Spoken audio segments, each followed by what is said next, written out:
साल 1992 गया जिले के बारा गांव में जाति पूछकर 35 भूमिहारों की हत्या कर दी गई। हमलावरों ने एक लाइन में खड़ा कर सभी का गला काट दिया। आरोप लगा माओवादियों के संगठन माओइस्ट कम्युनिस्ट सेंटर MCC पर।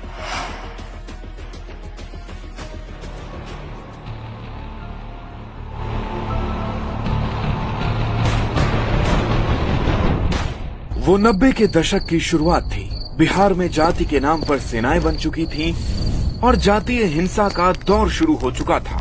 23 दिसंबर 1991 को बारा गांव के पास बरासिम्हा में 11 दलितों की हत्या कर दी गई। आरोप भूमिहारों के संगठन सवर्ण लिबरेशन फ्रंट यानी SLF पर लगा, लेकिन एक भी गिरफ्तारी नहीं हुई। इलाके में दहशत का माहौल था। 12 फरवरी 1992 की रात करीब 9 बजे जब बारा गांव के लोग सोने की तैयारी कर रहे थे, अचानक बम धमाकों की आवाज आने लगी।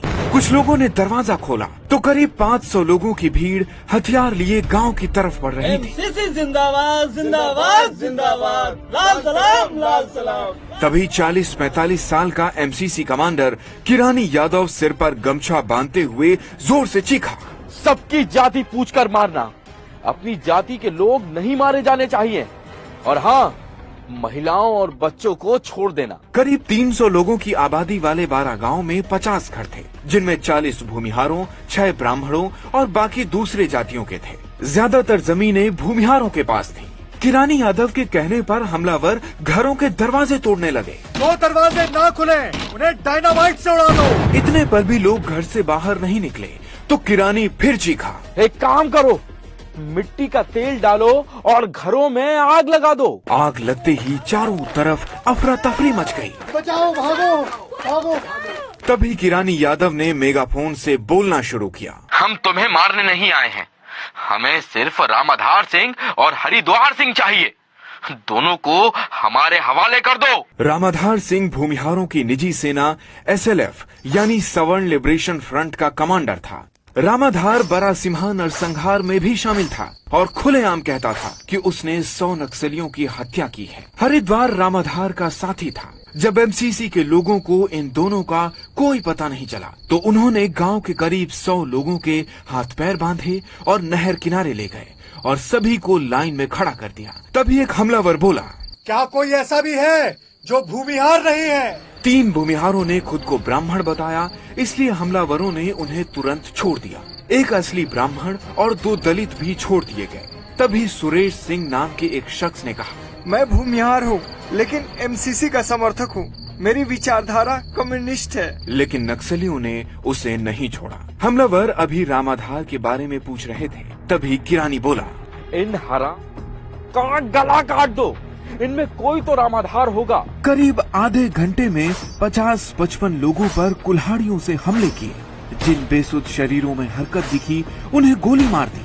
सुबह 3 बजे पुलिस गांव पहुंची। टॉर्च की रोशनी में उन्होंने देखा नहर किनारे अधकटी लाशों के बीच 10-15 लोग तड़प रहे थे। खेत खून से लाल थे। वहां उन्हें पर्चे मिले जिसमें लिखा था, MCC जिंदाबाद, अगर जमींदारों ने अत्याचार नहीं रोके तो और हमले होंगे। एक एक कर कुल 35 लाशें गिनी गईं। सभी भूमिहार थे। सुबह तक बारा गांव पुलिस छावनी में बदल गया। उस वक्त केंद्र में कांग्रेस सरकार थी और बिहार में लालू यादव को बिहार की सत्ता संभाले 2 साल भी नहीं हुए थे।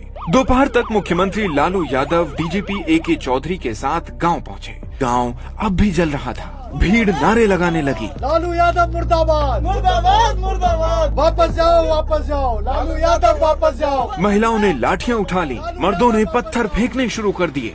घटना ने बड़ा सियासी तूफान खड़ा कर दिया। बीजेपी और कांग्रेस दोनों लालू के इस्तीफे की मांग करने लगे।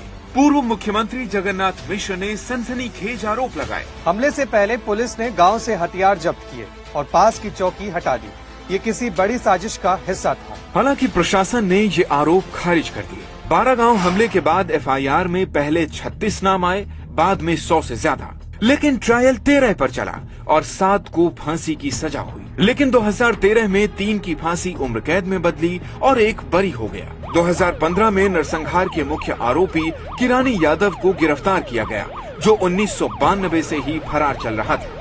2023 में गया की विशेष अदालत ने उसे उम्र कैद की सजा सुनाई। किरानी यादव ने अकेले 12 लोगों की हत्या की थी। 12 गांव नरसंहार के बाद बिहार में जातीय नरसंहार होते रहे। बिहार की सियासत बैकवर्ड बनाम फॉरवर्ड में बदल गई। राम मंदिर आंदोलन, मंडल कमीशन और बिहार में लालू का साथ देने की वजह से सवर्ण वोटर कांग्रेस से छिटककर बीजेपी की ओर शिफ्ट हो गया, जबकि लालू पिछड़ों के नेता बन गए। आडवाणी का रथ रोककर लालू ने मुस्लिमों को भी साथ लिया। इसके बाद बिहार में कांग्रेस का सीएम कभी नहीं बना।